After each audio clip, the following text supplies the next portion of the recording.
Nah ini teman-teman juga hati-hati ya teman-teman yang kalau Ya. suka untuk punya bias bahwa kalian punya contrarian thinking yang berbeda tentang shorting. Karena gini, shorting itu kemungkinan salahnya lebih besar. Dan Apalagi RR-nya terbalik sebenarnya. RR-nya terbalik apalagi di kondisi makro yang seperti ini ya.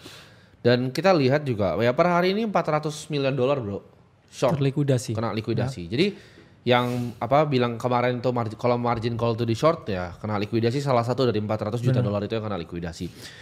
Jangan try untuk fight the trend, kan itu rule number 1 dari trading bro ya. The trend is always your friend bro. Jangan kalau Pasti. Ini udah tahu nih Trump menang ya. Rate Secara cut makro, juga kemarin. rate cut juga 25 BPS. Menurut gua aneh sih kalau orang nge-short di marketnya seperti Bener. ini. Di Oktober gue masih bisa paham karena Oktober itu mungkin kan gak semua orang punya ilmu dan punya data bro untuk tahu Pasti. bahwa ini adalah bull run.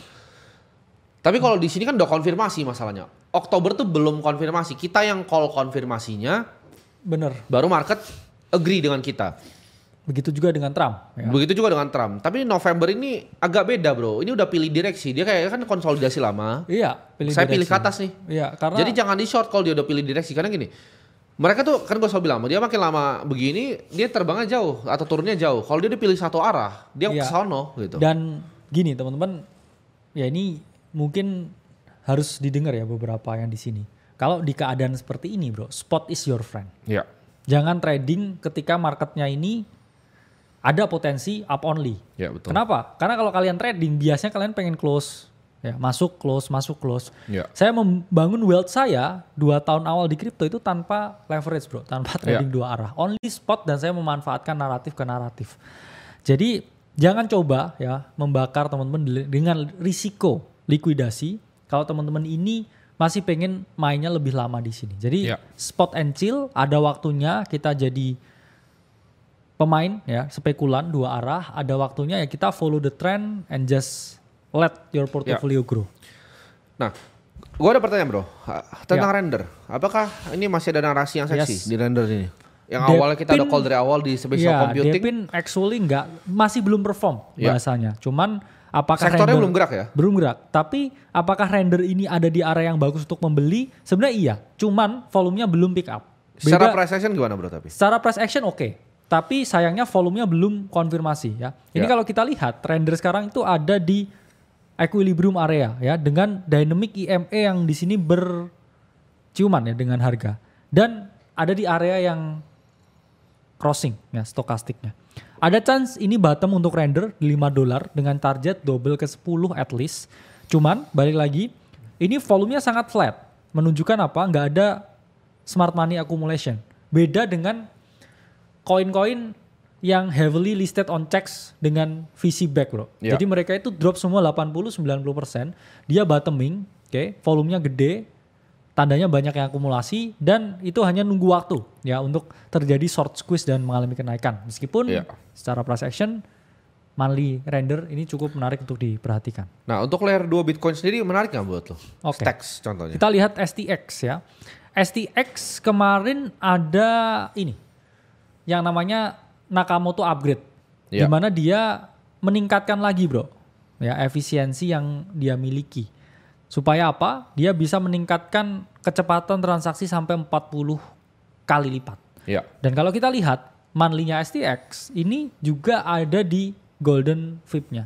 Persis seperti render ya. Monthly chart dia visit area 0,5 ya ada di dynamic EMA dan stokastiknya udah crossing di area bawah. Jadi render, STX, big caps top 30 lah saya bilang ya. Ini chance memang double dari sini. Tapi play-play yang agak nakal ya seperti STRK, Zeta, ENA dan lain sebagainya itu chance-nya berkali-kali lipat karena dia juga koin yang baru listing di 2024. Sementara STX, render ini kan koin udah cukup lama ya listingnya, udah bertahun-tahun. Jadi backholdernya ini jauh lebih banyak daripada koin-koin yang masih segar dan developernya juga masih baru biasanya. Tapi kalau untuk layer 2 Ethereum sendiri gimana Bang? Seperti Arbitrum ini? So far masih belum ada volume yang pick up ya untuk layer 2 yang gede ya.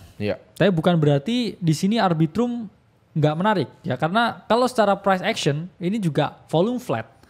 Tapi dia juga ada di area yang potensi ya 3 type of expansion di sini. Ya dia udah dropnya cukup gede ya. Arbitrum ini dari Maret teman-teman dropnya 77%. Di sini udah konsolidasi ya. Ada chance bottoming kah? Ada. Weekly chart juga stochastic mau crossing.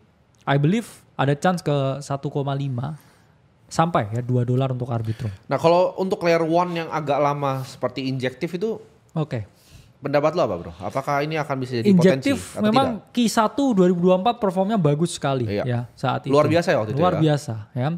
Mungkin kalau kita tarik garis ya teman-teman selama 2024 ya dari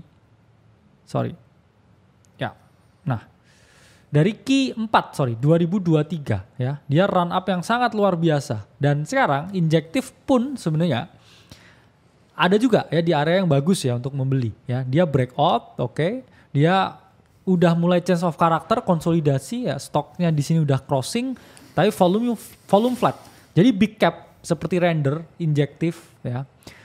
Kemudian tadi ada juga Ekes Network, STX, itu semua dia ada di area yang bagus untuk membeli di monthly chartnya, cuman volumenya masih missing bro.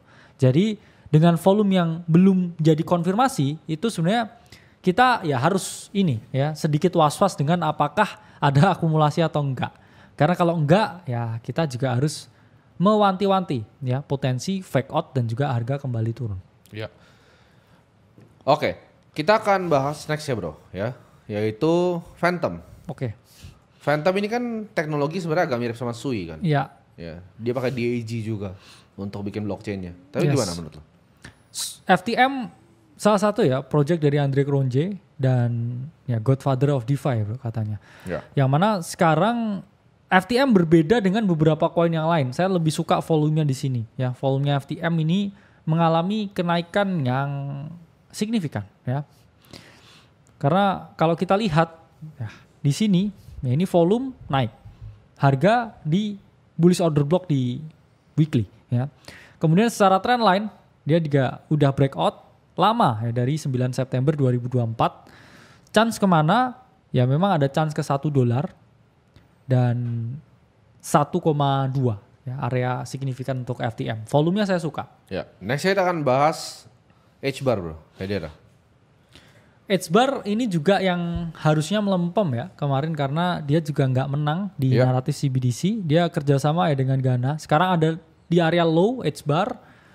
Apakah menarik untuk dibeli? Ya secara teknikal bisa. Cuman balik lagi bro ya.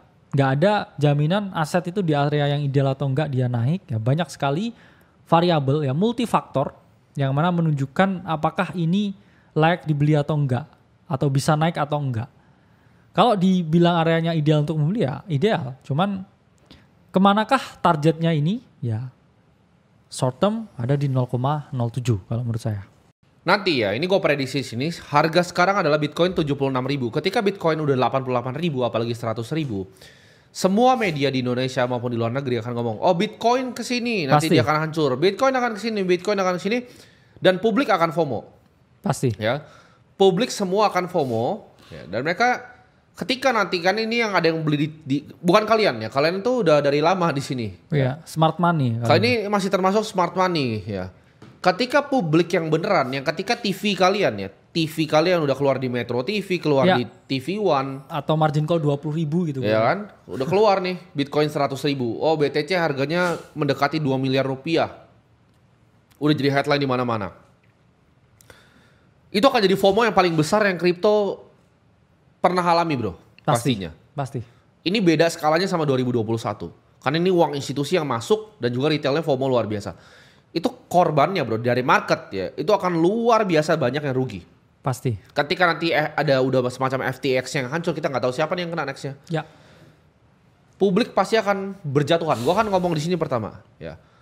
Dan gue pengen kalian untuk punya kesadaran ya, kapan euforia ini harus berhenti. Jangan ketika kalian lagi asik-asik ya berenang telanjang, ombaknya hilang. Lu cuma lihat kiri kanan ya sama-sama saling telanjang. Gue nggak pernah ngajarin di sini kripto adalah cara untuk jadi kaya secara cepat. Ya. Ini salah satu cara untuk menjadi kaya. Apakah pasti? Enggak juga. Apakah lu mungkin bisa? Ya lu mungkin aja rugi di sini. Ya. Gue nggak paham tuh. Itu narasi dari siapa yang bilang, oh ini untuk FOMO-FOMOin kripto. Jawabannya tidak. Ya teman-teman. Gue bahkan buktikan dengan portofolio gue secara terbuka 18 bulan untungnya berapa. Sekarang udah 3,2 miliar bro. Ya, amazing. Itu bukti real dan bukti nyata. Gitu. Tapi apakah gue bilang kalian harus all in di sana? Kalian udah dewasa gitu. Itu uang kalian sendiri. Kalian kerja keras untuk keringat kalian sendiri. Ya. Ada yang bilang, oh ini tapi dia mau jualan aplikasi, jualan member. Kita nggak pernah maksa kalian untuk beli. Dan kita juga nggak peduli, serius. Hanya nawarin servis ya. Kita nggak peduli, nggak usah. Ya. Kita benar-benar nggak peduli. Kita udah sangat cukup sebagai 2 orang manusia di sini. Ya. Yes. Dan ini bukanlah mata pencarian kita liatin kamera begini. Jadi kalau ini suatu saat lebih banyak ruginya untuk gue dibanding untungnya buat gue akan matikan kameranya. Karena ada yang bilang, tapi gue waktu sempat bilang gue mau bikin dokumenter seperti Warren Buffett. Mungkin gue akan muncul tapi setahun sekali. Ya, jadi semua orang biar dengerin aja bro, setahun sekali kita muncul gitu. Jadi mereka nunggunya setahun baru muncul. Ya, di saat gue timbang bahwa ini lebih banyak ruginya dan gue udah males ya gue akan matikan kameranya. Ya gitu.